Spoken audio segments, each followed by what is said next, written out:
ഇനി ക്യൂസൊന്നും വേണ്ട, നമുക്ക് റിയാലിറ്റി ഷോ മതി. ഈ 19 പേർക്കും അനീഷാണ് ഏറ്റവും വലിയ വീട്ടിലെ പ്രശ്നം. എന്നെ ഇവിടുന്ന് പറഞ്ഞു വിടുവോ? ഇല്ല, താൻ പോയിക്കണം. അല്ല, അനീഷിനെ കുറിച്ചുള്ള പരാതിയാണ്. തിന്നിട്ട് എല്ലിനുള്ള കയറിയപ്പോ പളയും തന്ത്രിയും പറഞ്ഞ് തെമ്മാർത്തരം കാണിച്ചിട്ട് കഴിവേറി പോലെ നീയൊന്നും ഗുണം പിടിക്കൂല. പരാതി പരാതി പരാതി പരാതി. അസു, ഇവൻ ഞാൻ ഉദ്ദേശിച്ചതിനെക്കാളും തറയാണല്ലേ തത്തറ. എപ്പോഴും പറയാറുണ്ട് നമ്മളെല്ലാവരും നികൃഷ്ടജീവികളെ പോലെയാണ്. ഒരു മനുഷ്യന്റെ സിറ്റുവേഷനോ ലൈഫിലെ കാര്യങ്ങളോ അറിയാതെ ജഡ്ജ്മെന്റൽ ആയിട്ട് ഇങ്ങനെ പറയുമ്പോ സാരമില്ല, ഇങ്ങോട്ട് പോന്നപ്പോ ഞാൻ ഇതിൽ കൂടുതൽ പ്രതീക്ഷിച്ച. അങ്ങനെ പറഞ്ഞ അനീഷ്,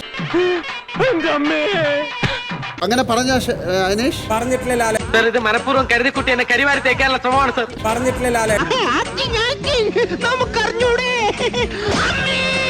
നീ കിടന്ന് ഉരുളൊന്നും വേണ്ട. ഇക്കാര്യമേ എനിക്ക് നല്ല അനീഷിന്റെ വിവാഹമോചനം, അതിനെക്കുറിച്ച് ആളുകൾ അവിടെ നിന്ന് ഡിസ്കസ് ചെയ്യും. തന്നെ വാഴ വെട്ടണം കേട്ടോ.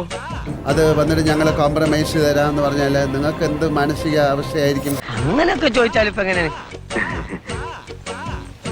സാർ, സത്യമായിട്ട് ഞാൻ ഒന്നും അറിഞ്ഞിട്ടേ ഇല്ല. അതിനെ പ്രൊമോട്ട് ചെയ്യോ അതോ നിങ്ങളും തിരിച്ചു പറയോ? ഇവൻ നന്നാവൂല. ആരോട് ഇതിങ്ങനെ എത്ര വട്ടം പറഞ്ഞു? എന്നാ പിന്നെ ഞങ്ങൾ അങ്ങോട്ട് പോയിട്ട് അടുത്ത ശനിയാഴ്ച വരാം. Please subscribe my channel.